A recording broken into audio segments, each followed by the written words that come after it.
Bom dia, jovens, tudo certo? Vamos lá, eu vou regravar esse vídeo, né?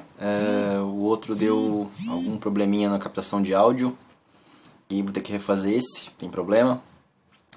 Mas a gente estava falando então, nesse outro vídeo que deu problema, sobre a questão geopolítica envolvendo a guerra Estados Unidos e China, né? Uma guerra que tem várias dimensões aí para serem abordadas, tá certo?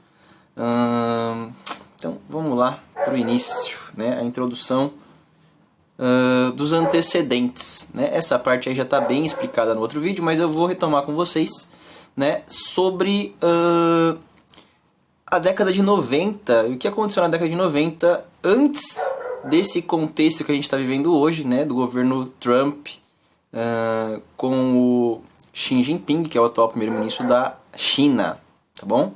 Então, nos anos 90, o presidente norte-americano Bill Clinton, ele investiu em infraestrutura tanto na China quanto nos tigres asiáticos, né? Os 4 países lá que fazem parte desse grupo que tiveram um crescimento econômico muito forte, né? Juntamente com a China. A ideia era expandir o mercado consumidor, criar ali um novo centro de consumo no planeta, né? Para produtos americanos, tá certo?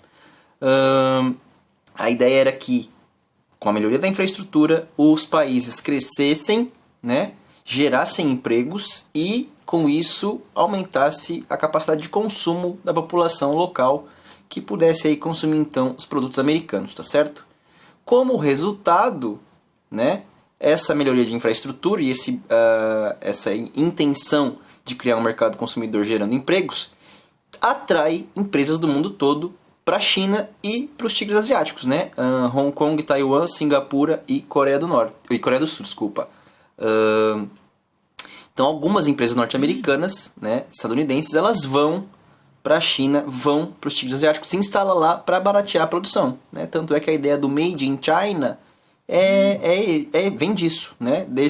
Dessa melhoria de infraestrutura que os chineses acabaram tendo ao longo dos anos 80, dos anos 90, principalmente dos anos 90, que atraiu empresas internacionais, né? A abertura para o capital internacional dentro do território chinês, tá certo? Esse capital que foi investido, né, na China, claro que permitiu uma melhoria na qualificação da mão de obra ao longo do tempo, né? Não foi um capital investido de forma equivocada, né? Ele teve ali um princípio por trás desses investimentos. Vamos lá, então, para os próximos slides. Aí, ó, o Bill Clinton e o Hu Jintao, que era o primeiro-ministro da época, nos anos 90, né? Veio ali depois do Deng Xiaoping, que foi um dos grandes nomes da China, né? Em meados do século XX, certo? E aí, o que aconteceu com os outros presidentes após o Bill Clinton, né? Muitos deles, todos eles praticamente, né, adotaram medidas protecionistas contra a China porque viram que essa modernização produtiva no país chinês, né, fez com que muitos produtos chineses entrassem de forma intensa no mercado americano, né? Os produtos baratos chineses começaram a ser importados pelos Estados Unidos para serem vendidos lá.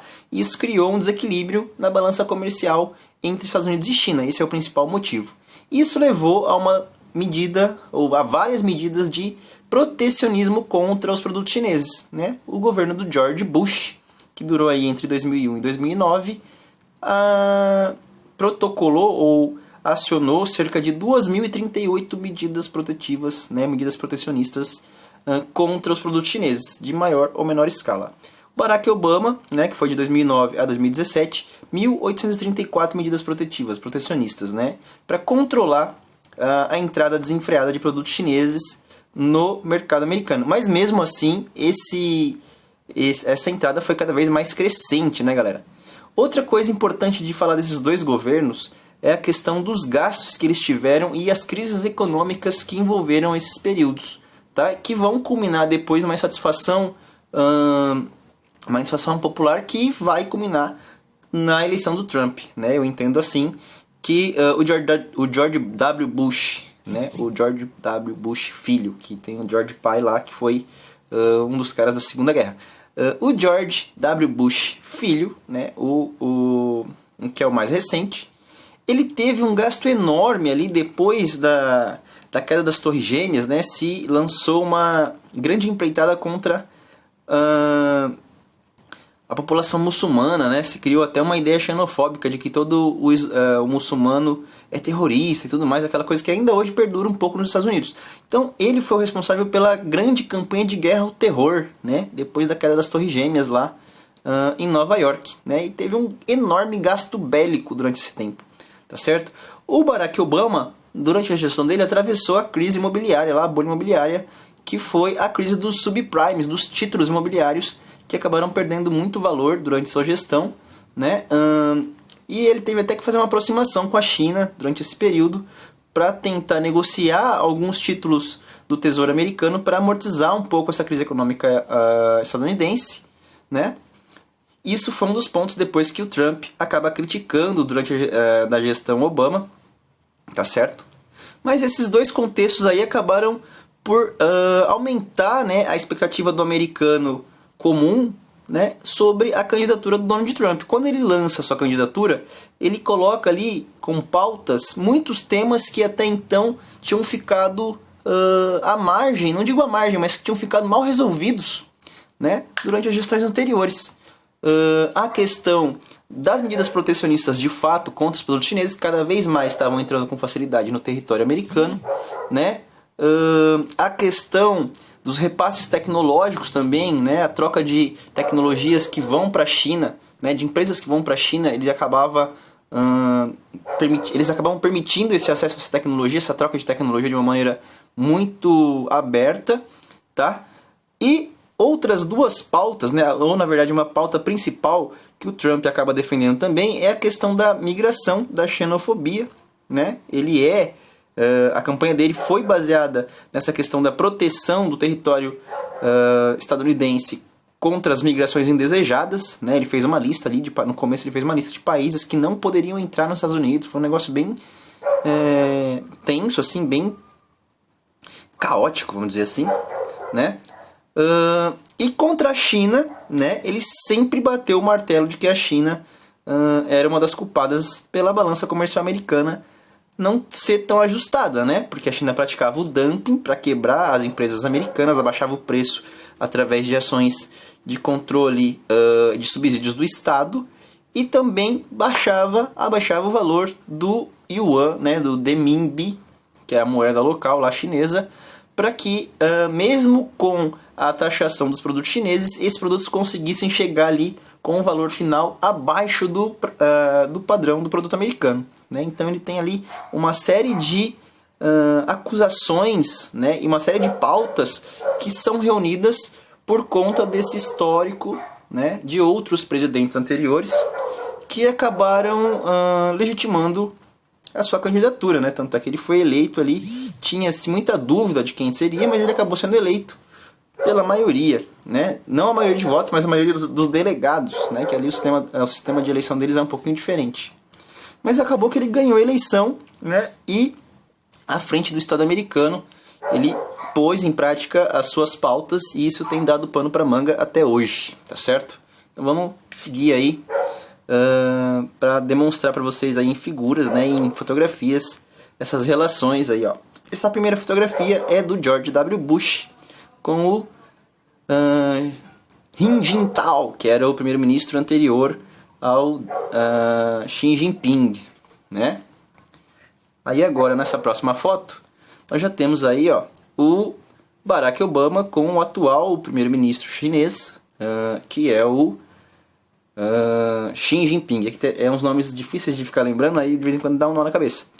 Mas é o Barack Obama com o Xi Jinping, que é o atual primeiro-ministro chinês. Vamos lá. Então, olha lá.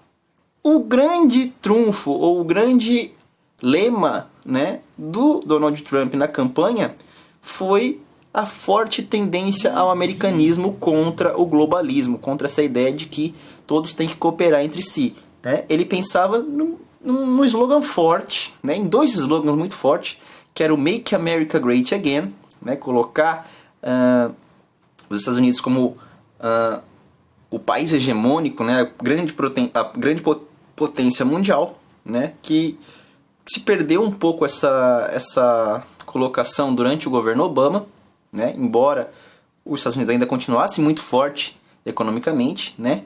E o America First, né?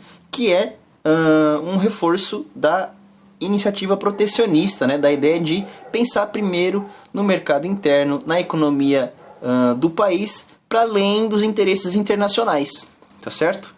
Como ele fez isso, né? Através das duas pautas que eu já falei para vocês. Controle e fiscalização do fluxo migratório, né? Controlar quem entra e quem sai dos Estados Unidos de uma maneira muito mais forte e eficiente. Isso acabou respingando até no Brasil, né? Muitos imigrantes ilegais brasileiros acabaram sendo extraditados para cá, mandaram de volta, né? O nosso presidente até deu uma declaração que isso era de caráter de responsabilidade do governo estadunidense e não brasileiro. O Brasil só tinha que acatar essas ordens, né? Ele não está errado. Tá certo? E a taxação dos produtos importados, principalmente dos produtos chineses, para equilibrar ou tentar equilibrar um pouco a balança comercial entre os dois países, tá certo? Vamos lá, ó. Olha aí o Trump, né, durante a sua campanha presidencial, lá atrás dele, ó, o slogan Make America Great Again, né? Vamos fazer a América grande novamente, né? Com a ideia de que antes da chegada dele a América tinha perdido a sua representação. Então ele usou um slogan de ego, né? Aquela coisa de pegar no ego do americano. Olha, o país sempre foi um país grande, né? O maior país de todos. Vamos voltar a ser o maior país. Isso mexe com o brilho do americano, né? Mexe com o brilho do estadunidense. E é claro que essa campanha colou, né? Com muita força. Tá certo? Vamos lá para o próximo slide. Outro ponto aí, ele do lado do muro entre Estados Unidos e México, né, galera? Que divide ali a cidade de San Diego e Tijuana, né? Na fronteira dos Estados Unidos e México. E ele disse que esse muro ia ser estendido por muitos quilômetros e ia realmente, fisicamente, impedir esse deslocamento, né, de imigrantes mexicanos para dentro do território americano, né? E disse durante o início do seu governo que quem iria pagar esse muro eram os mexicanos, né? Então ele tinha ali até um discurso de, olha, a gente vai proteger o nosso território, mas quem vai pagar esse muro não é a gente, são os mexicanos, porque isso aí vai ter um custo, né? Isso aí era só mais uma das coisas que ele disse durante a campanha. Claro que isso vai repercute até hoje, né? As relações entre o México e os Estados Unidos deram uma apaziguada, porque mudou o presidente no México. Então eles têm uns discursos mais próximos, mas mesmo assim isso ainda dá pano para manga para muita coisa ali dentro do contexto do governo do Donald Trump. Vamos lá para o próximo slide. Ó.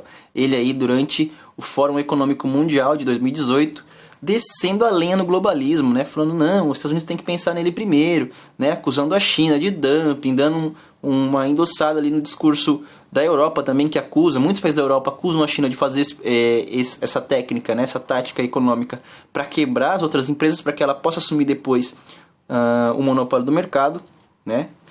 Afinal, como a economia é controlada pelo Estado, o Estado consegue fazer essas estratégias de uma forma muito mais massiva nos produtos que ele exporta para os outros países, né? Mas eu vou explicar isso um pouquinho mais à frente para vocês. Vamos passar aí com calma esses slides. Então tá lá, ó, histórico estadunidense, né? A potência, como ele chegou a ser a grande potência do mundo. Pessoal, grande parte do que os Estados Unidos arrecadou, acumulou ao longo da sua história, tem a ver com contexto de guerra, né? A Primeira Guerra, ele entra como um grande financiador, né? Ele entra ali já como um garantidor de equipamentos, né? Para os países que estão lutando a guerra lá no território da Europa, né? Nunca a guerra foi trazida para os Estados Unidos.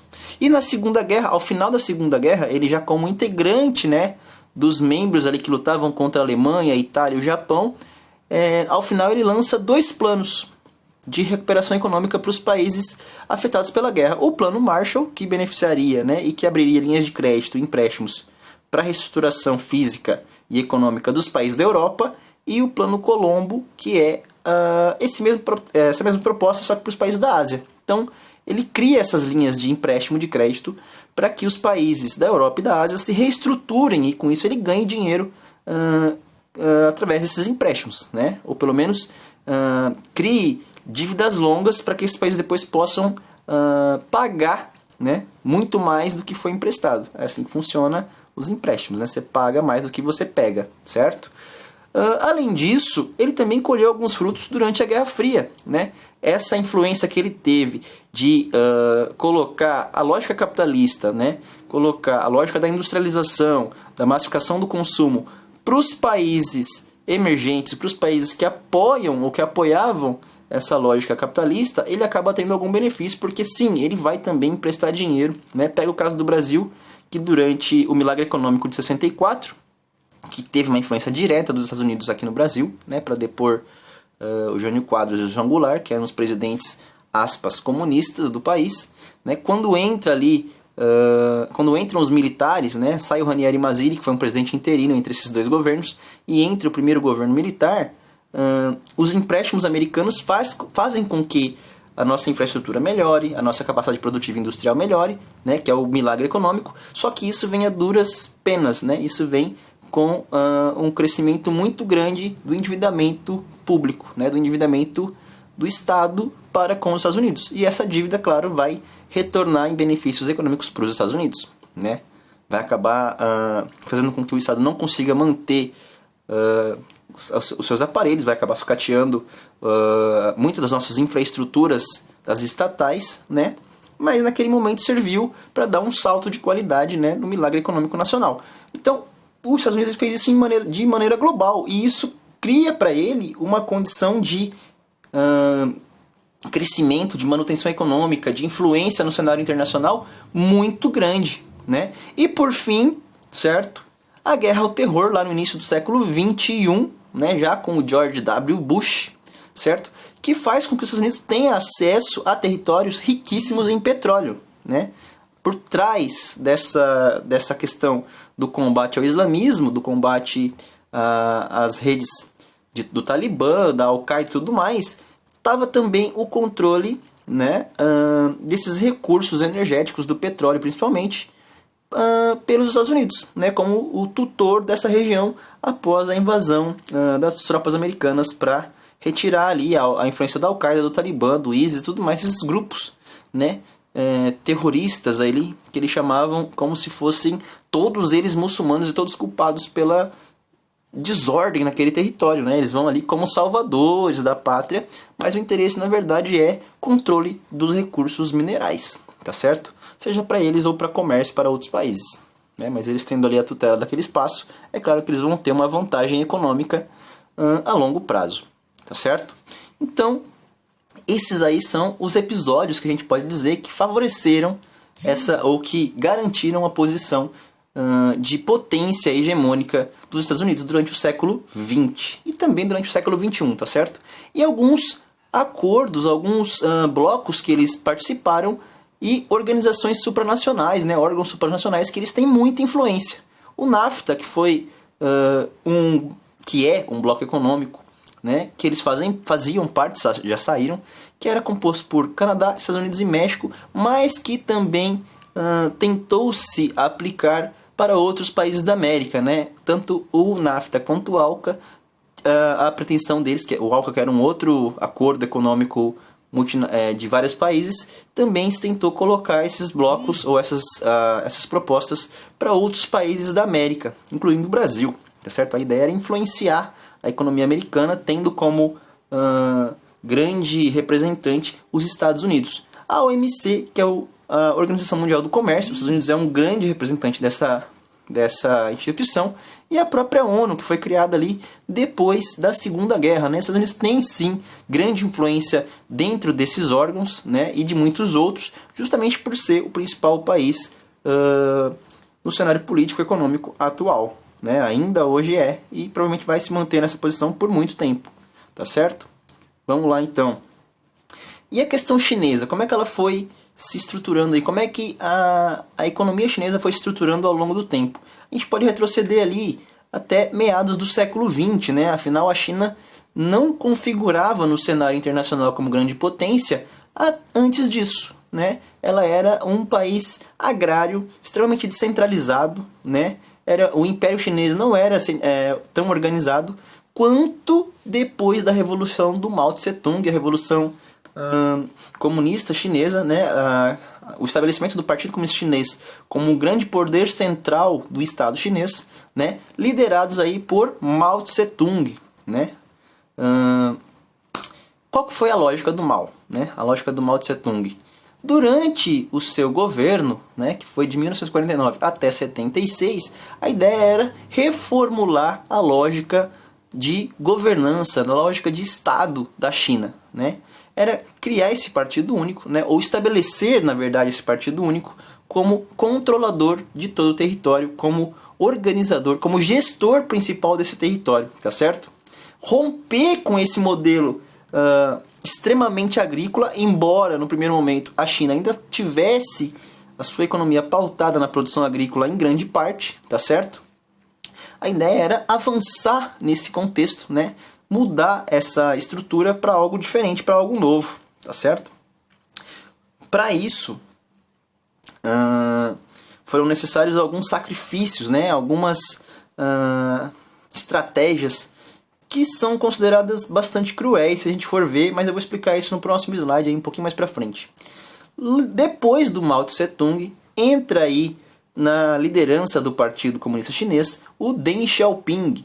Né? O Deng Xiaoping ele pega essa primeira mudança, essa primeira reorganização do espaço do território chinês e lança a proposta de uma modernização dessas infraestruturas, né? No setor de agricultura, no setor de comércio, no setor de indústria, revolução na ciência, revolução na tecnologia e também principalmente na área militar. Ele pega todo esse conjunto de temas e fala, a gente precisa modernizar, a gente precisa dar um salto de qualidade nesses setores para que a China possa no futuro caminhar de fato para uma grande mudança social e tecnológica, né? Uma mudança econômica de fato, tá certo?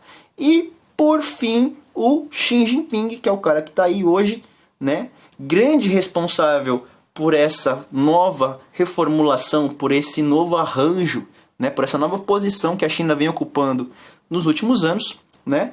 Ele que entrou como líder, como primeiro-ministro do Partido Comunista Chinês em 2012 e segue até atualmente. Né? A ideia dele, assim como já era do Partido Chinês antes dele entrar, é massivos investimentos em infraestrutura em países no exterior para que esses países criem relações amigáveis com a China e permitam ali alguns acordos de favorecimento ou acordos com favorecimento para os chineses.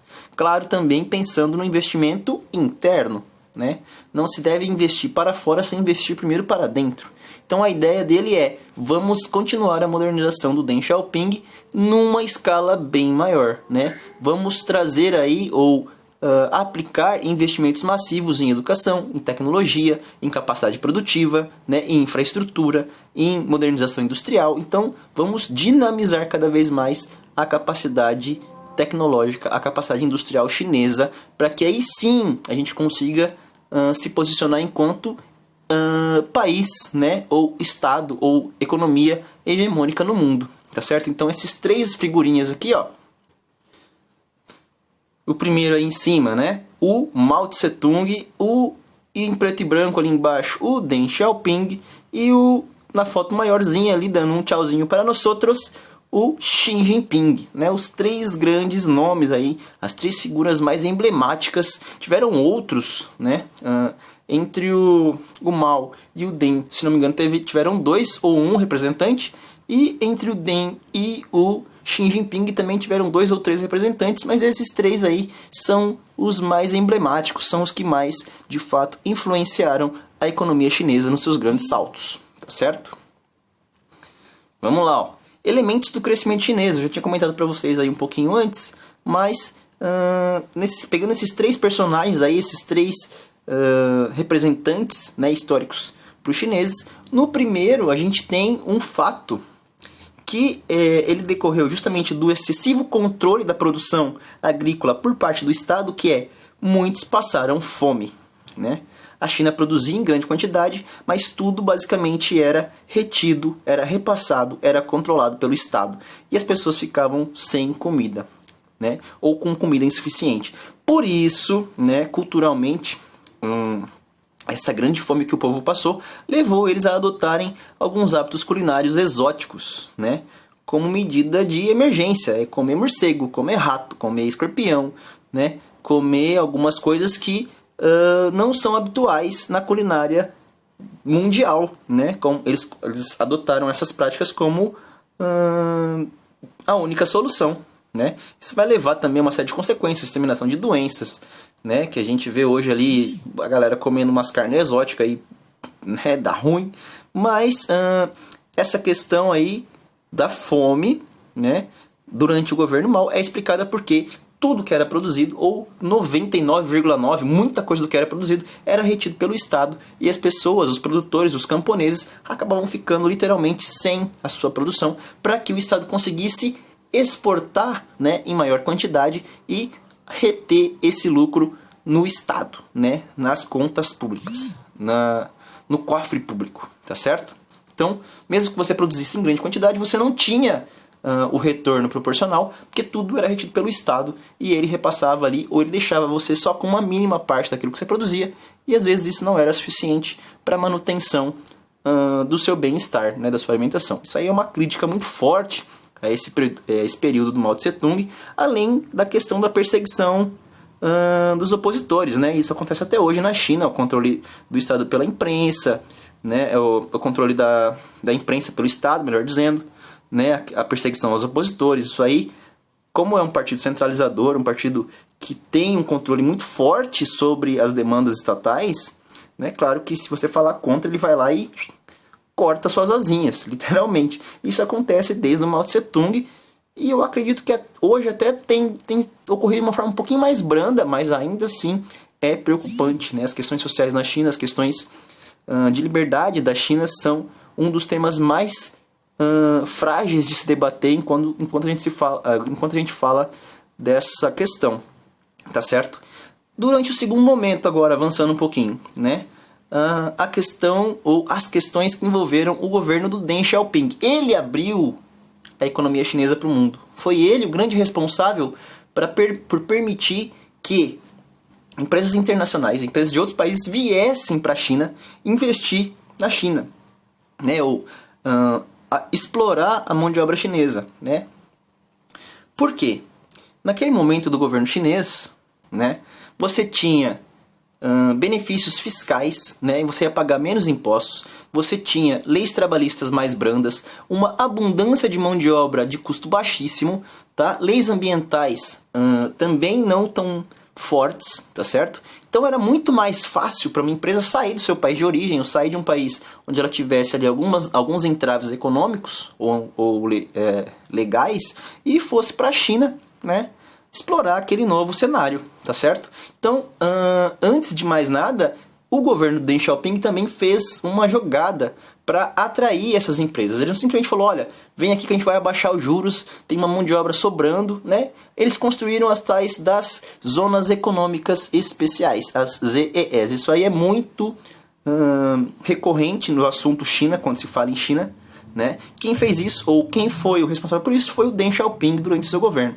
Ele construiu ali fortes centros de infraestrutura logística, de abastecimento e distribuição de mercadorias próximos aos portos chineses na costa leste, galera. Se você ver ali, provavelmente vai aparecer esse mapa depois, toda a costa leste chinesa é abarrotada de zonas econômicas especiais, tá certo? Então foi durante esse governo que ele deu esse salto qualitativo aí na produção, na dinamização e na capacidade logística chinesa, tá certo? Vamos lá. Olha aí, uma foto que mostra, né, a situação de vulnerabilidade dos camponeses chineses lá no início do século, ou em meados do século XX, durante o governo do Mao Tse Tung, né? Embora eles tivessem grande produção agrícola, muitos deles passavam fome justamente porque o governo retinha parte dessa produção para que pudesse vender em maiores quantidades, né? Olha aí, ó, essa relação entre o Estado e a economia, né? Trabalhadores de uma fábrica chinesa assistindo ali uma reunião do parlamento chinês, né? Do Partido Comunista Chinês, em algum momento ali, né? Para prestar atenção, ou porque eles provavelmente são obrigados a assistir essas declarações aí, tá certo? Olha lá. uma fábrica chinesa, né, ou em território chinês, vocês podem ver que são muitas cabeças, né, de chineses ali trabalhando ao mesmo tempo num regime muito disciplinado, né, muito controlado, herança desse costume, desse histórico chinês, onde o Estado ele é realmente muito controlador, muito centralizador, é autoritário, né, é opressor, tá certo? Então acaba refletindo na educação, né, na cultura, no comportamento social, no comportamento coletivo, onde você tem dentro da China trabalhadores, né, a grande maioria dos trabalhadores muito disciplinados, muito organizados dentro do chão de fábrica, tá certo? Olha ali, ó, eu falei para vocês do mapa, olha ali onde se localizam, né, deixa eu passar aqui para vocês, ó, onde se localizam as zonas econômicas especiais da China, né, onde você tem aí grandes investimentos em infraestrutura e capacidade logística no território chinês. Só voltando aqui rapidinho, galera, eu esqueci de falar para vocês. Nessas regiões aí é onde você tem a maior concentração populacional da China, né? Entre os vales dos rios Yangtze, Huanghe e Mekong, que são os 3 principais rios chineses, todos eles nessa região leste aí, você tem um grande reservatório de mão de obra, uma grande capacidade produtiva e um grande mercado consumidor, além de tudo, tá certo? Então, nessa região é que fica ali concentrado as zonas econômicas especiais, também por esse motivo demográfico. Beleza? Bora lá, ó. Tem 2 projetos que a China tem colocado em funcionamento, vamos dizer assim, para regular ou para legitimar ou para fazer funcionar, enfim, a sua ideia de socialismo de mercado, né? Um país que é controlado por um partido único, né? Um partido centralizador, que tem uma economia planificada, mas que permite a entrada de capital externo com devidas participações do Estado em alguns momentos, tá certo? A ideia desses 2 projetos, o primeiro, a China 2025, e depois a China 2049, é justamente colocar a China na liderança da economia mundial, né? O primeiro, galera, o China 2025, ou Made in China 2025, é que se substitua, que se reorganize, que se rerotule, não sei se existe essa palavra, a ideia de que os produtos made in China são de baixa qualidade, né? Os produtos chineses são de baixa qualidade, de qualidade inferior. Muitos produtos chineses que entram nos Estados Unidos, por exemplo, né, pensando agora nessa relação Estados Unidos e China, eles têm hoje uma qualidade muito similar ao produto americano. E esse é um dos pontos que eles queriam alcançar e que eles querem manter ao longo dos anos, né? Continuar com uma produção que seja mais barata, mas de qualidade semelhante. Esse é o ponto central do China 2025. É continuar com a produção a custo baixo, mas com uma qualidade similar ou às vezes até superior, né? Por que não? Né? Então a ideia é que esse Made in China pejorativo seja substituído por uma ideia de desenvolvido na China, né? Com tecnologia chinesa, com qualidade de produto chinês, que é bom e barato, tá certo? A ideia então é continuar atraindo as multinacionais, tendo o Estado como acionista. Porque não adianta nada, né, você abrir o seu território para o capital externo sem que, de fato, o Estado se aproprie de parte desses lucros, né? Lembrando que eles são um país de economia planificada, um país onde você tem um partido centralizador da capacidade produtiva, de tudo muito forte. O Partido Comunista Chinês ele participa realmente de tudo na economia. Então é claro que se você entra como uma multinacional, você tem que negociar a participação, um percentual de participação do Estado dentro dessa sua subsidiária na China.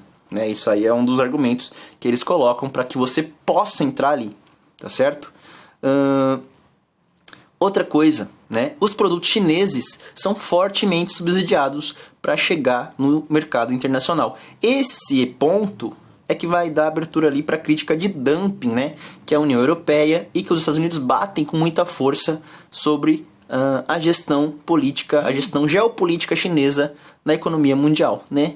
Por quê? Porque o Estado realmente faz isso para que cada vez mais, mesmo com o aumento do custo da produção, você tem ali parte subsidiada para que esse custo abaixe e você consiga chegar a mercados de forma competitiva, né? Como o Estado ele é o principal agente econômico, é claro que ele faz isso de uma maneira muito mais incisiva, tá certo? Porque é ele o principal beneficiário.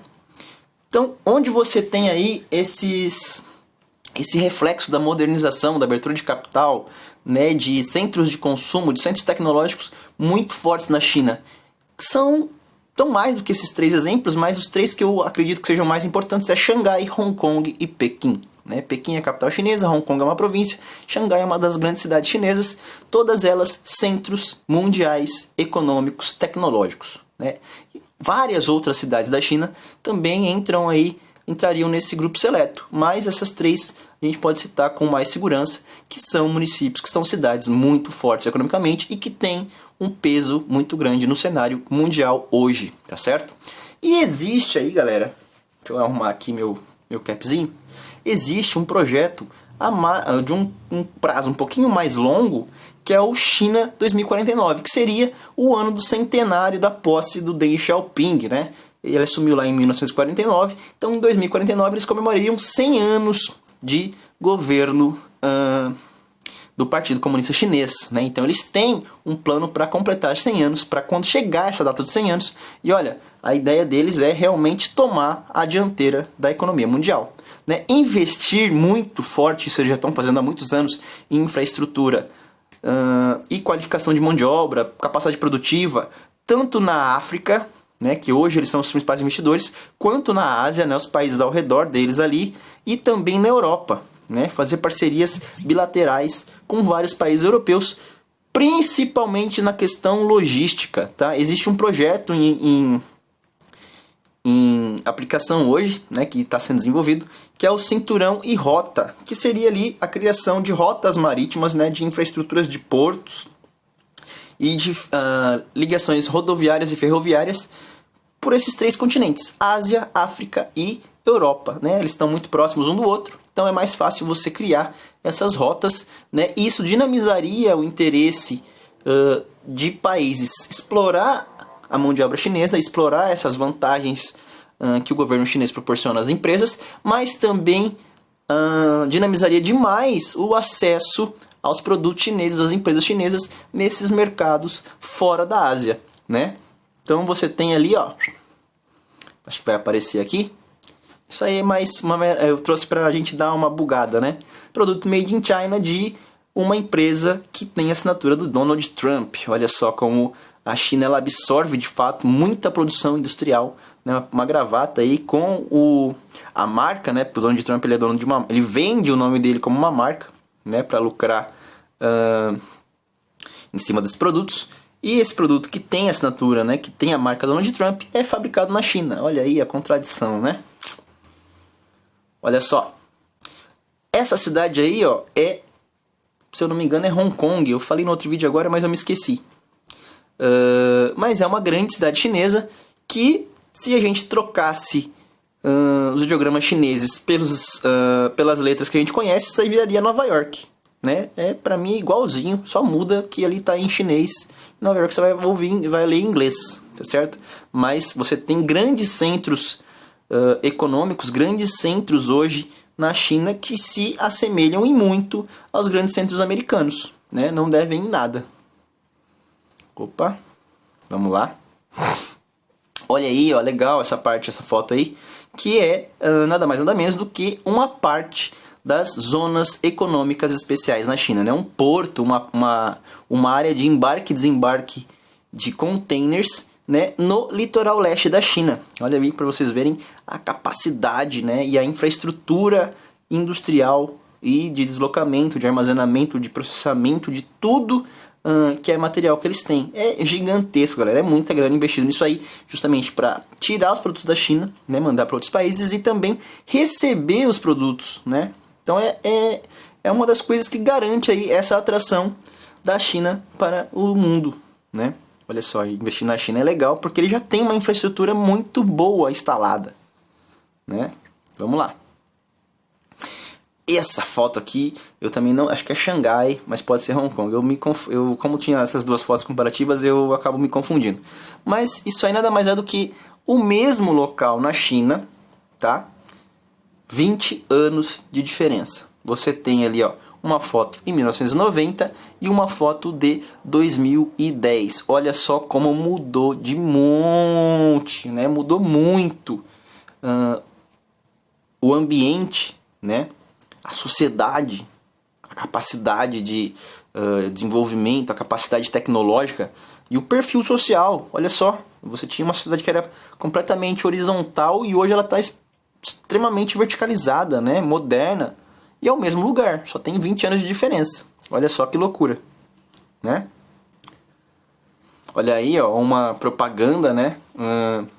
Dessa ideia da Made in China 2025, modernizar os produtos chineses até 2025, né? E os setores que essa propaganda, né? Essa iniciativa chinesa busca investir mais, ó, no transporte de trens, né?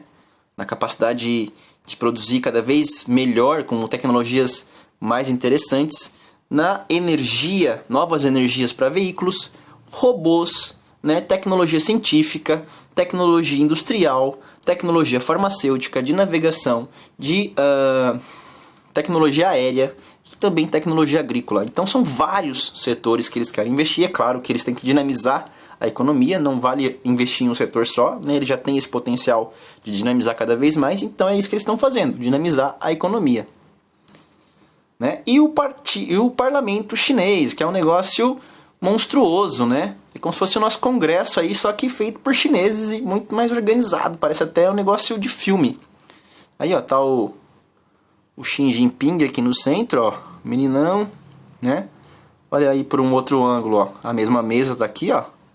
Só que agora você vê, né, todas as arquibancadas aqui, as cadeiras, né, do parlamento chinês, né, e toda essa estética meio comunista aí, a estrela vermelha, né, as bandeiras, tudo mais, dentro dessa lógica do Partido Comunista Chinês. E por fora, como é esse parlamento chinês aí, ó, bem bonito, né? Vamos lá.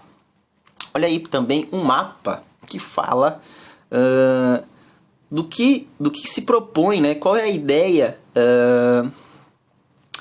dentro daquela lógica, dentro daquele projeto da Cinturão em Rota, né? Criação de linhas de trem e rotas marítimas com grandes infraestruturas para dinamização do comércio da China com o mundo. Esse aqui, ó, as rotas marítimas, né, pelo mar ali em azul, e as rotas pela terra, né, que seriam provavelmente por trem ou rodovia. Deixa eu passar aqui que eu acho que tem mais uma, ó.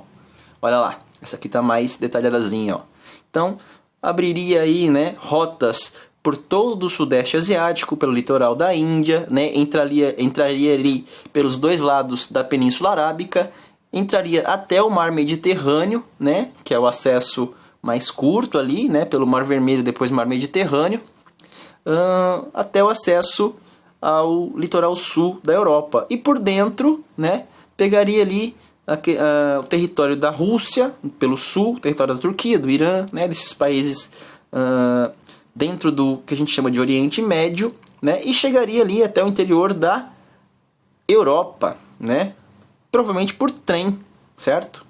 Que seria ali o mais vantajoso para carregar grandes quantidades de mercadorias, né? E pela África chegaria de navios, e dentro da África, isso aqui não mostra porque é um projeto já anterior, que é construir rodovia e ferrovia na África com dinheiro chinês. Isso aí eles já estão fazendo há alguns anos, tá? Para justamente criar essa possibilidade de maior consumo, de maior circulação dos produtos dentro do território africano. Eles não são bobos, né? Então, o X da questão, agora voltando, né? Vamos repaginar ali com a nossa discussão. O X da questão entre esse embate chinês e americano, estadunidense. Vamos lá, ó. A questão da balança comercial. Esse aí é o X principal da questão, né? Dentro do aspecto comercial, porque depois a gente vai ver que tem outros aspectos também que acabam ampliando a dimensão dessa guerra entre Estados Unidos e China. Mas o ponto principal é que, desde os anos 80, principalmente depois dos anos 90, lá com o Bill Clinton, a balança comercial entre Estados Unidos e China está desregulada. A China vem importando, né, exportando do seu território, mas importando no território americano, né, colocando no território americano muito mais produtos do que o contrário, né, do que os Estados Unidos vem vendendo para a China, tá certo? Olha só a diferença, galera. No ano de 2018, só 2 anos atrás, quase 2 anos atrás, os Estados Unidos comprou 539 bilhões de dólares de produtos chineses, quase 540 bilhões. E a China comprou 120 bilhões de dólares de produtos americanos. Olha a diferença, né? São 419 bilhões de diferença. Então, quer dizer, a China lucrou no ano de 2018, em cima dessa balança comercial com os Estados Unidos, 419 bilhões de dólares a mais. Né? Os Estados Unidos perdeu nessa balança comercial, né? Ele está tendo um déficit em relação aos produtos chineses, tá certo? Mas também, olha só, você está falando dos Estados Unidos, que é a sociedade mais consumista do planeta, ele é o maior importador do planeta, é o que mais compra produtos de fora, tá? Ele tem um mercado liberal, tá certo? Ele tem uma lógica de uma economia ultraliberal, né? De competitividade, de livre consumo, né? Esse é a mentalidade do americano. E ele tem o maior PIB do mundo, então PIB per capita, a renda média do americano comum é muito alta. Então isso permite com que eles consumam muito mais do que o resto do planeta, tá certo? Já a China, ela tem um grande mercado consumidor, mas em compensação ela é, de fato, o maior exportador mundial hoje. Ela manda para fora, né, para os outros países, uma grande quantidade de mercadorias, até porque ela tem ali dentro do seu território uma grande reserva de mão de obra, né? São 1 bilhão e 300 milhões de pessoas, do qual 50%, 60% disso é disponível para o trabalho, tá certo? Ela tem hoje, né, isso foi evoluindo ao longo do tempo, uma grande renda per capita equiparada ao valor da sua moeda. Ela é uma moeda, querendo ou não, relativamente forte, né, na economia mundial. E a renda média do chinês hoje já é maior que a renda do brasileiro, para vocês terem ideia, né? Então eles não são também um país tão explorado assim, né? Ainda tem ali essas questões sociais, mas já evoluiu muito, tá certo? Forte investidor mundial, a gente já viu aí que eles estão investindo na Ásia, estão investindo na África com muita força, tem investido no Brasil também nos últimos anos, né? A própria guinada do governo Lula, no começo dos anos 2000, teve muito a ver com investimentos chineses no nosso país, tá certo? E eles têm um trunfo que pode ter dois lados aí, galera. Eles detêm a maior quantidade de dívidas, de títulos do Tesouro Americano. É 1,2 trilhões de dólares, tá? É muita grana. Isso é o quê? São papéis que o Estado americano emite, né, para injetar capital na sua economia, e a China comprou muito desses papéis durante o governo Obama e entre o governo Obama e o governo Bush, tá certo? Até acumular 1,2 trilhões de dólares dessas dívidas, tá? Por que é uma coisa de dois gumes, né? Um problema de dois gumes. Pode ser benefício para a China, porque se ela quiser acabar, se ela quiser dar uma chegada, dando um truco na economia americana, ela bota todos esses papéis para ser vendidos, abaixa o valor de mercado desses papéis e pode trazer ali um sério problema para essa reserva de capital, né, que os Estados Unidos têm ali, que ele pode produzir a qualquer momento. Mas ao mesmo tempo, os Estados Unidos pode chegar e falar assim: não tem mais valor para mim esses papéis, tá ligado? A gente elaborou um parecer aqui no Congresso e a gente vai literalmente cancelar o valor desses papéis. E não vai ter mais significado, não vai ter mais venda, não vai ter mais rotatividade no mercado internacional. Pode acontecer? Pode. Vai prejudicar um, vai prejudicar o outro, tá certo? Qualquer uma dessas atitudes vai prejudicar os dois. Então é meio que um blefe dos dois lados, tá certo? Os americanos podem usar isso como algo para prejudicar a China, e a China pode usar para prejudicar os Estados Unidos, mas nenhum dos dois provavelmente vai fazer escolher a pior questão, né? Escolher o pior lado para atacar por conta desse elemento, né? Ninguém vai usar os títulos de tesouro americano para prejudicar a economia do outro, pelo menos é o que se espera, tá certo? Vamos lá. Olha aí para vocês terem uma olhada, ó, a diferença, né, entre o saldo da balança comercial chinesa e americana entre os anos de 75 e 2015. Tá, galera? Isso aí não é comparando só as duas, tá? Eles estão comparando de maneira geral, tá? Olha a China como progressivamente vem tendo, né, uma balança comercial cada vez mais alta e positiva, e os Estados Unidos vêm desde os anos 70 com progressivas, sucessivas quedas, né, déficits na sua balança comercial. Isso aí chegou ao ponto do Trump chegar e falar assim, meu, não dá mais, né? Não tem como mais a gente sustentar uma balança comercial que faz 30, 40 anos que está negativa. A gente tem que tomar uma atitude, né? Senão, uma hora a gente vai quebrar, né? Demora, mas quebra, tá certo? Olha aí, agora comparando os dois, né? Estados Unidos e China. Olha só,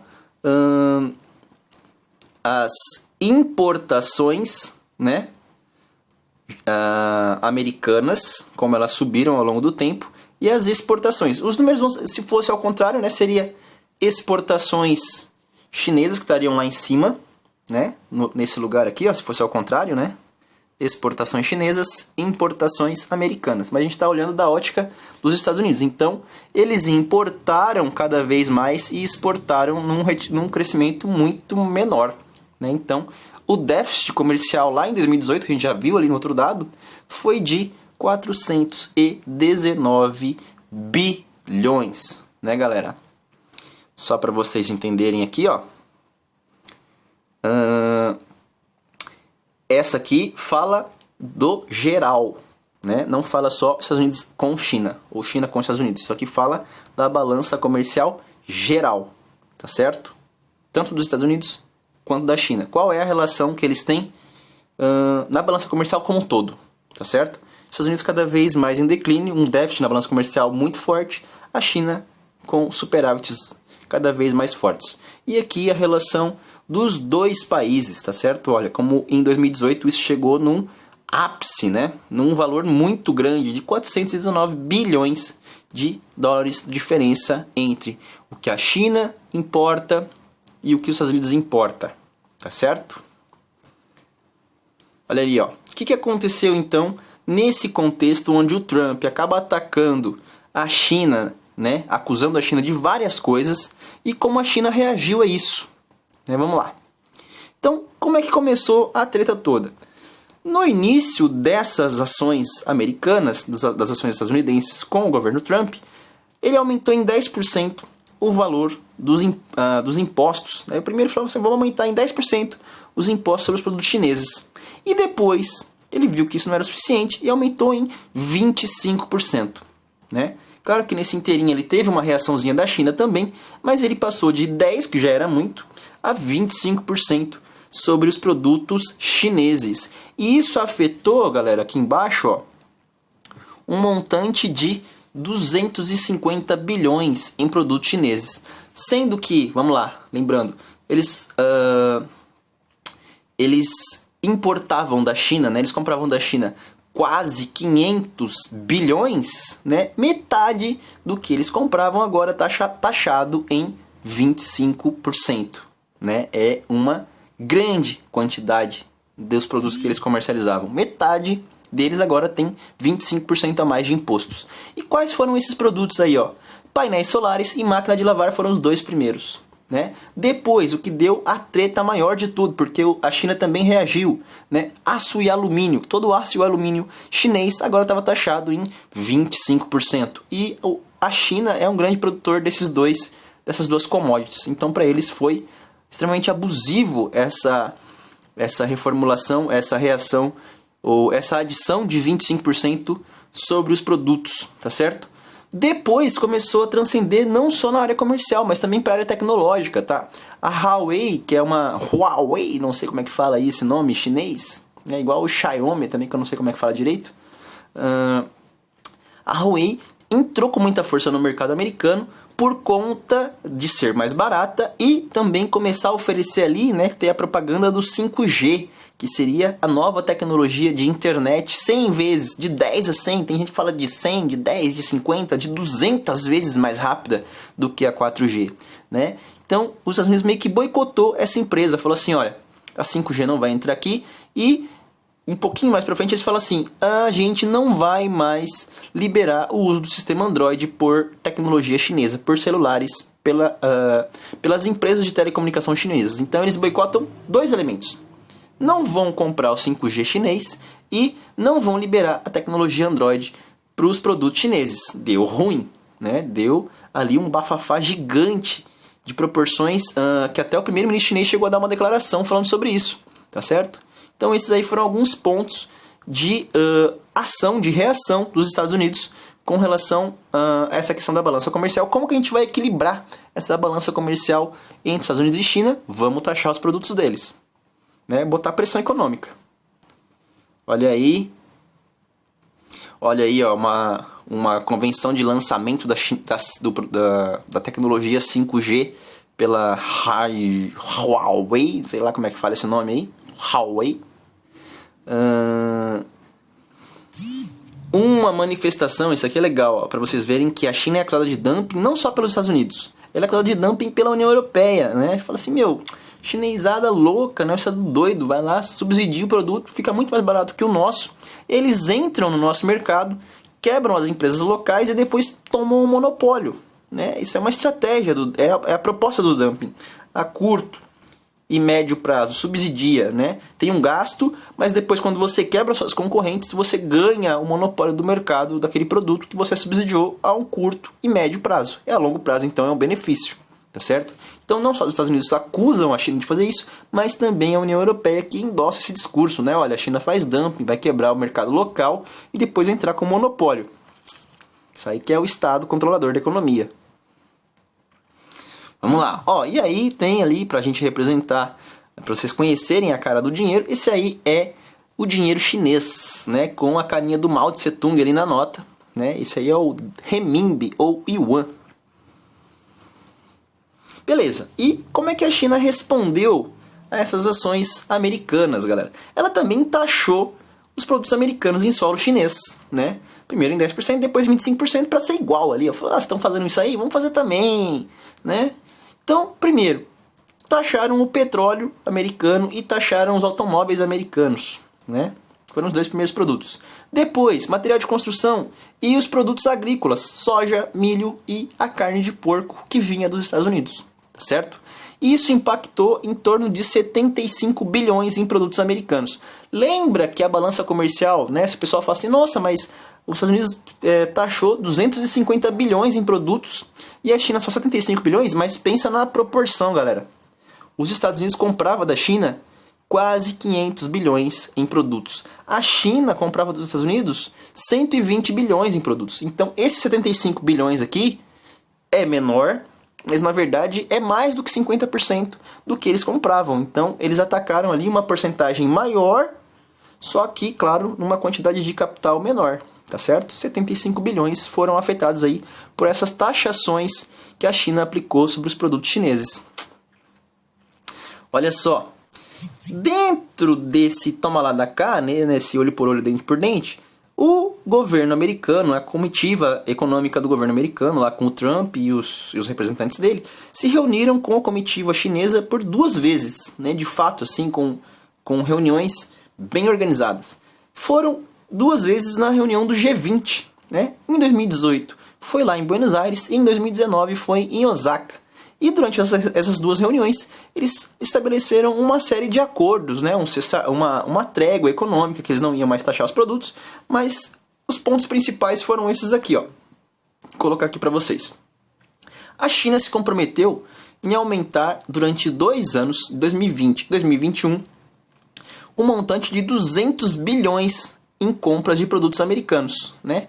40% a cada ano do que ela já vinha comprando antes. Então, em 2 anos, ela vai comprar 200 bilhões de produtos americanos a mais do que já vinha comprando.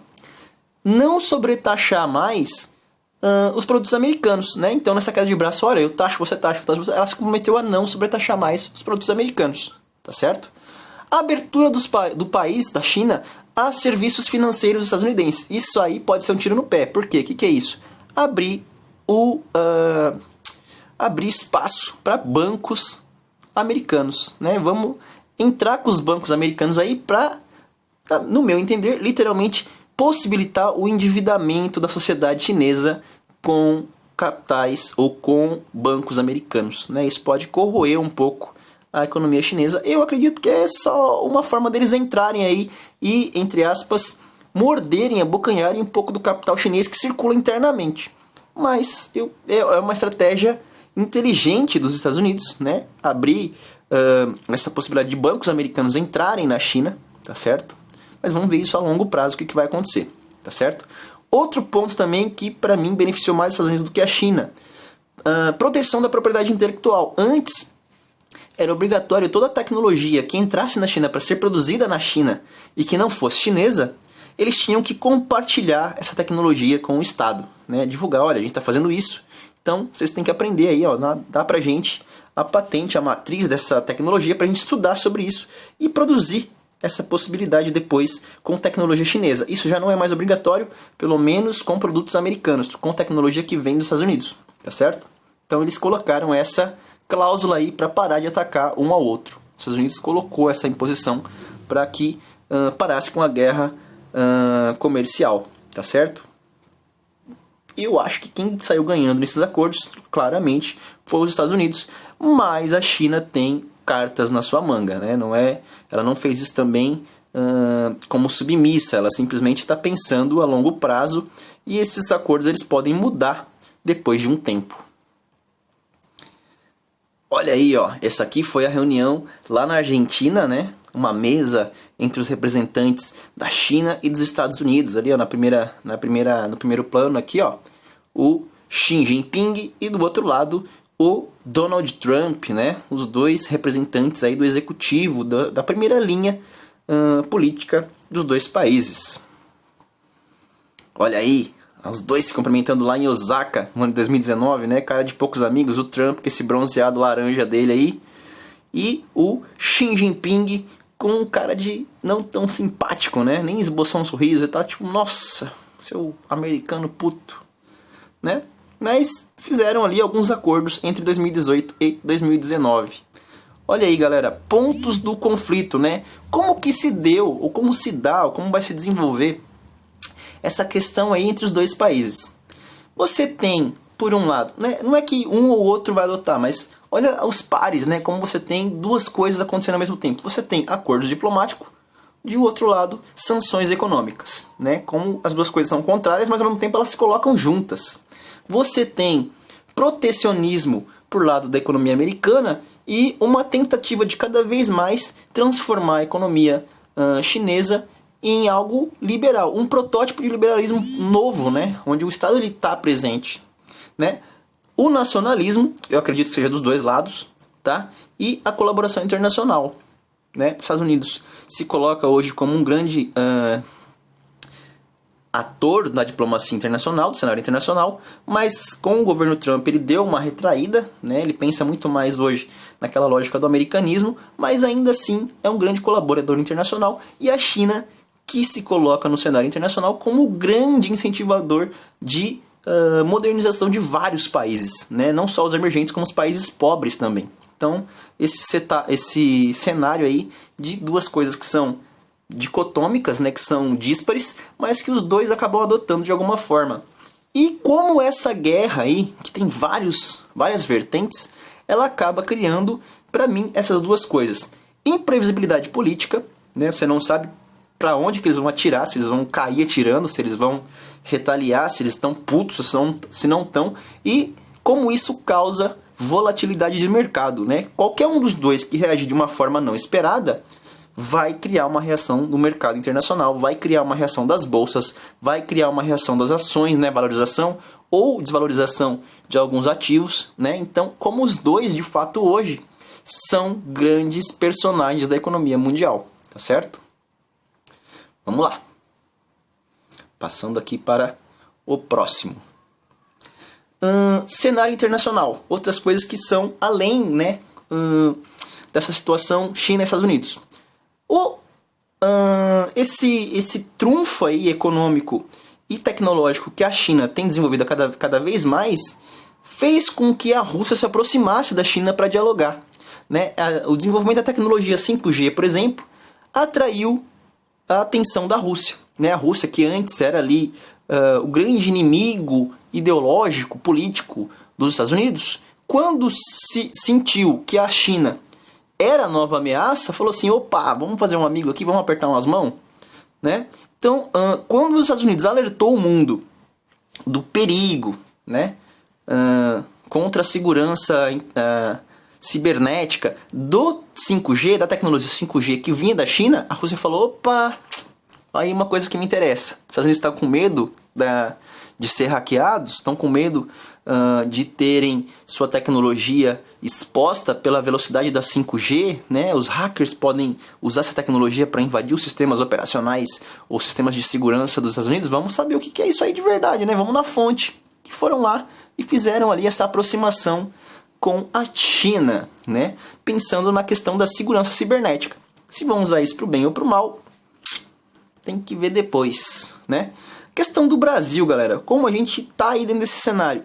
Num primeiro momento, quando a China, vamos pensar por partes, quando a China taxou a soja americana para entrar no território chinês, o Brasil teve vantagem. Por quê? Porque a soja brasileira estava mais barata do que a soja americana. E quem entende de mercado internacional não vai continuar comprando soja americana, vai comprar soja mais barata. Quem era a soja mais barata? A brasileira. Então, nesse momento ali, em 2018, 2019, tá? O Brasil acaba tendo um benefício, tá? Um acréscimo de vendas de soja para a China por volta de 30 bilhões, né? Do que no ano anterior. Então, esse entrave, essa disputa entre China e Estados Unidos acabou, no primeiro momento, beneficiando os produtores de soja do Brasil, que venderam mais para a China naquele ano, tá certo? E por outro lado, o lado negativo, pode também acabar fazendo com que a China, né, empurre, vamos dizer assim, os produtos que não conseguem entrar nos Estados Unidos, porque estão muito caros, com impostos muito altos, tá? Que sejam vendidos para o Brasil. Fala assim, olha lá, a gente está aqui, né, tá vendendo para a América, nos Estados Unidos esse produto vai ficar muito caro, vamos mandar para aquele outro país ali, ó, o Brasil, que é grande, que tem gente para consumir, né? Então isso pode prejudicar as empresas internas, as empresas nacionais, né, as empresas que têm sedes aqui no Brasil, que competem por mercado com produtos chineses que eventualmente não vão entrar nos Estados Unidos. Então tem um lado positivo e tem um lado negativo, né? Os produtos americanos que não entram na China, o Brasil conseguiu entrar, no caso a soja, e os produtos chineses que não entram nos Estados Unidos, eles podem empurrar para a gente aqui, né? Isso dificultando ou isso criando uma maior competitividade com produtos nacionais, tá certo? Questão do cenário incerto, galera, né? Isso aí tem a ver com o último slide, essa imprevisibilidade política e volatilidade de mercado. Qualquer reação dos dois gera um efeito dominó, gera uma bola de neve de questões econômicas para o mundo todo, né? A bolsa sobe, desce, os ativos de empresas valorizam, se desvalorizam. Então, como os dois são grandes potências econômicas, qualquer ação dos dois acaba refletindo no cenário internacional, né? Isso é fato, tá bom? Então, passando aí para o próximo slide. Opa! A pergunta aqui, ó. Que guerra é essa, né? Tem muita gente que fala, nossa, eles vão travar a Terceira Guerra Mundial. Ou será uma Segunda Guerra Fria, né? Eu acredito mais na segunda opção aí. Pelo contorno que tem se dado essa discussão, eles estão mais para uma Segunda Guerra Fria, né? Disputa de mercado, né? Do que uma guerra bélica. Ninguém vai se matar, né? Eles estão disputando mercado, estão disputando a lógica capitalista. Vamos lá, ó. Segurar aqui a boininha de novo. Gente, vários contextos, vários contornos para essa guerra aí, ó. Ela é uma guerra comercial e tarifária, né? Lembrando lá naquele primeiro momento da balança comercial entre as duas grandes potências, importação e exportação de cada um desses países. A China importa muito mais para os Estados Unidos hoje do que os Estados Unidos para a China. Os Estados Unidos atacou isso aí e falou, não, nos próximos 2 anos eu quero que vocês consumam mais de 200 bilhões de produtos americanos, senão vai dar ruim para vocês, né? Olha que dado importante, galera. Os dois países, Estados Unidos e China, detêm 40% de tudo que circula no mundo, ou é produto chinês ou é produto americano, né, de empresas chinesas ou americanas. Olha que loucura, metade do que circula, quase metade do que circula no planeta vem dos dois países. Então eles têm sim hoje muito controle do comércio internacional, né? Pensa bem. Guerra cambial, galera. Tanto o dólar flutuando quanto o yuan flutuando, né, o renminbi, que é a moeda chinesa, podem criar situações de valorização ou desvalorização de ações no mercado, né? A China tem essa estratégia de valorização e desvalorização cambial controlada pelo Estado, porque justamente é o Estado que controla a economia. Eles não têm essa livre regulamentação do mercado pela mão invisível, né? O Estado vai lá e cutuca e fala, eu vou interferir, vou modificar a lógica, vou valorizar, vou desvalorizar minha moeda por interesse nosso, né? Eles fizeram isso em 2019, quando os Estados Unidos sobretaxou os produtos chineses. Eles falaram assim, então o que antes valia $1 agora está valendo 1,25, né? Porque vocês taxaram em 25%. Então, a nossa moeda que antes valia... por exemplo, vou voltar aqui no raciocínio. $1 antes valia 6 yuans. Então, $1 agora vai valer 8 yuans. Né? O nosso dinheiro vai perder valor para que lá no final, esse produto, quando chega nos Estados Unidos, chegue com o mesmo valor, mesmo taxado. Né? Então, eles tinham uns ajustes aí que quem propunha era o Estado, né, controlador da máquina econômica da China, tá certo? Para que se pudesse ali anular essas estratégias americanas de taxação, de aumento das tarifas sobre os produtos chineses. Vocês batem de um lado, a gente vai organizar o nosso capital, vai desvalorizar a nossa moeda para que o produto chegue com o mesmo valor, não vai fazer diferença nenhuma. Né? A gente perde aqui para ganhar lá na frente, tá certo? Guerra tecnológica, esse para mim é o principal ponto, né? Tá meio que em segundo plano aí, mas é o principal ponto que a China tem se segurado, galera. Seguinte, tecnologia 5G, né? Nos próximos anos isso aí vai vir com muita força, tá? Velocidade de internet, processamento de dados. Num primeiro momento, para os estados, para a segurança dos estados, isso tem a ver com invasão do sistema financeiro, do sistema militar, né? Como é uma tecnologia muito mais rápido, seria assim, ó, a comparação que eles falam, né, na internet. É como se você colocasse um hacker com tecnologia 4G americano contra um hacker de tecnologia que tem tecnologia 5G chinês. O hacker chinês tem uma velocidade de processamento 100 vezes mais rápida. Então tá desigual essa disputa, né? Tá desigual essa tecnologia.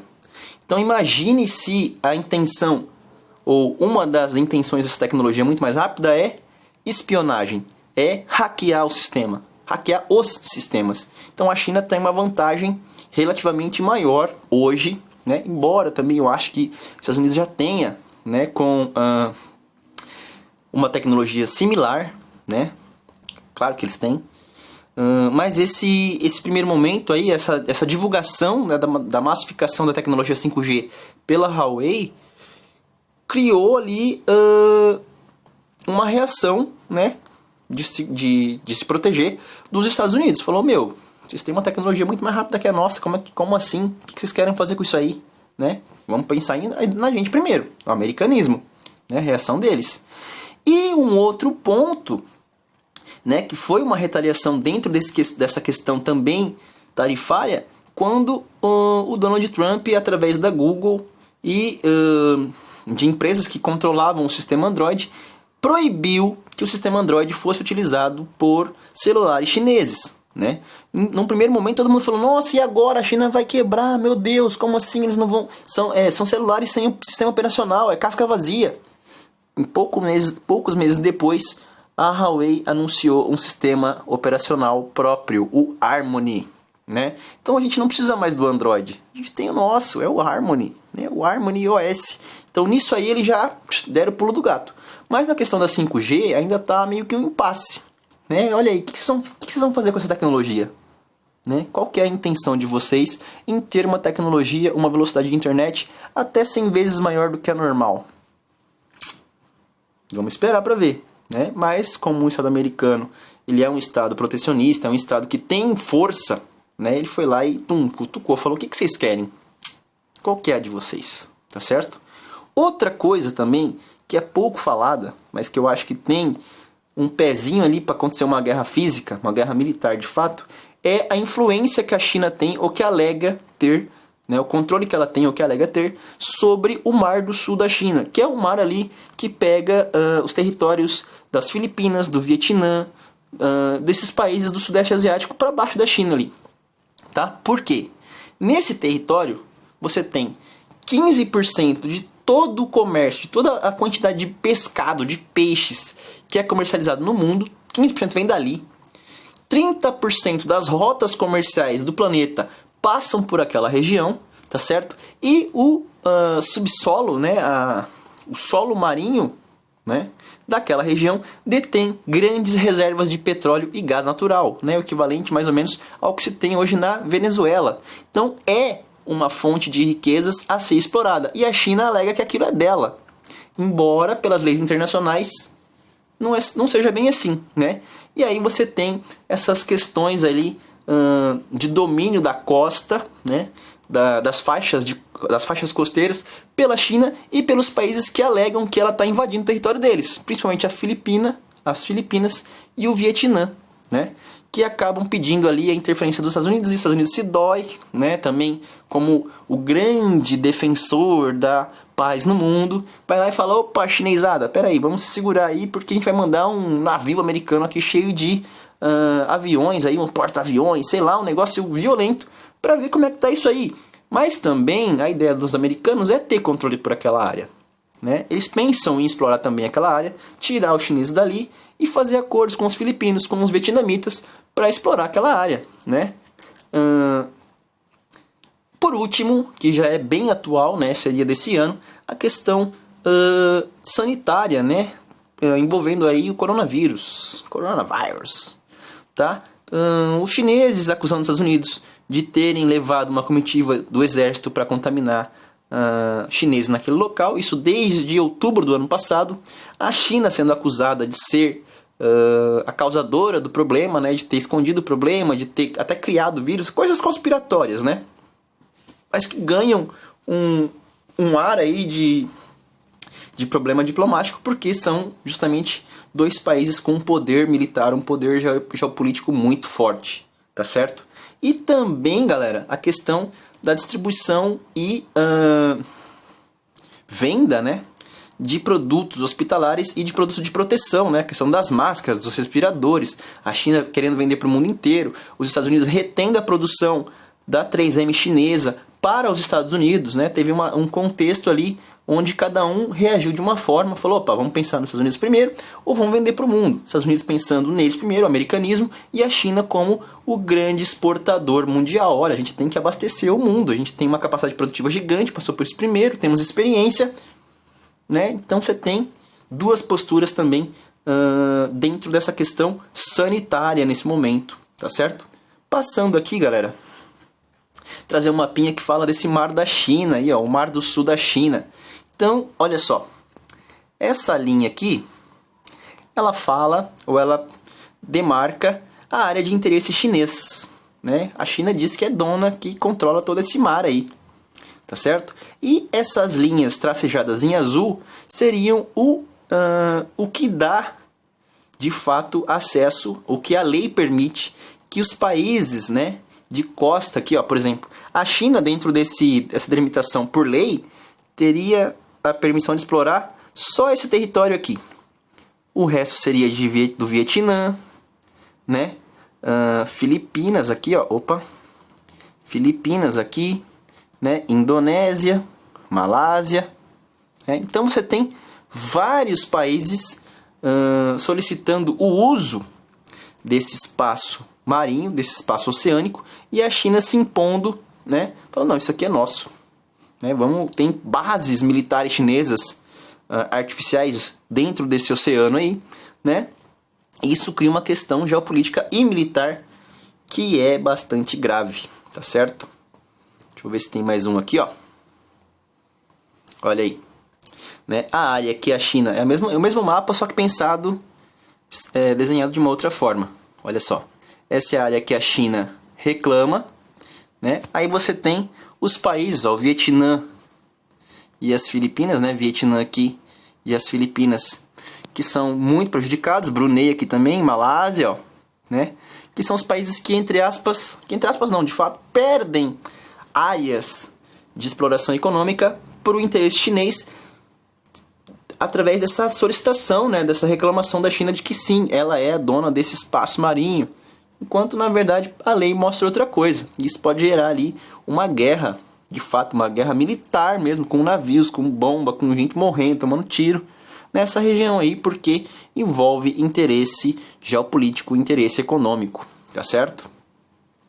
Olha aí, galera, pra gente terminar, questões para a gente escrever em um pequeno texto, tá? Para até sexta-feira agora.